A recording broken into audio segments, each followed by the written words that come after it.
Welcome everyone to Weekend Escapades. Today, as we promised, we're going to talk about Lake Mead. But we're going to do it just a little bit different. Show you the things that are going on with Lake Mead now, and what has been caused by Lake Mead in the past, and what we think is happening right now with the water. And you get the answer to the questions, is what you think the future looks like.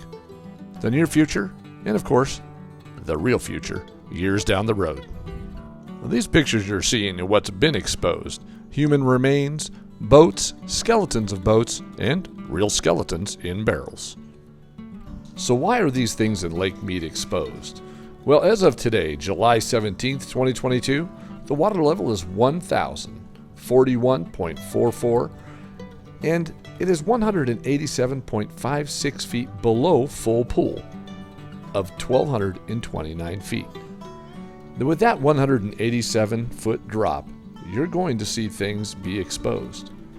And if you look at the National Drought map, you'll see that we are in a hot spot for losing water and losing it quick.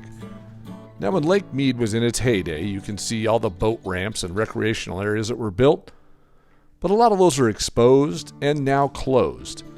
So that's probably going to have to be fixed up, because who knows if that's going to come back and how long it will take.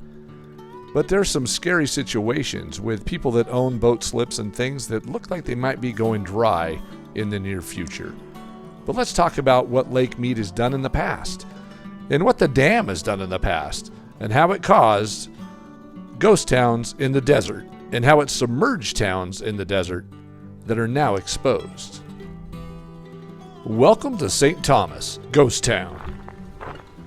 Now, St. Thomas is a town that lives in the middle of the desert. And this town is here because it was a settlement town. And I'll tell you what, it is now just a dry desert floor full of, seashells, but they're lake shells from fresh water, and you'll see them crushed along the trail, as this town was underwater for more than 30 years. Now, I know a lot of you around Las Vegas or around the country may have heard of St. Thomas, but we tend to forget about the fact that the dam was built and that the water level for Lake Mead had this town submerged over 60 feet underwater for quite some time. When the dam was built and the lake was created, the government paid off all of the residents to have them move and cut off all of these trees. That's why there's just nothing but stumps left. So this town was submerged in 1938 with the building of the dam, and it re-emerged in 2002. Now that tells you how long the water has been going down, and the water loss is massive. What I wonder is, this desert right here that you see at St. Thomas, which is not far from Lake Mead, is this the future of some of our cities around the United States, or in the Southwest for sure? Leave your comments below and let me know what you think, because water's not getting any easier to find. Let me introduce you to Gunlock State Park, Gunlock Reservoir in southern Utah.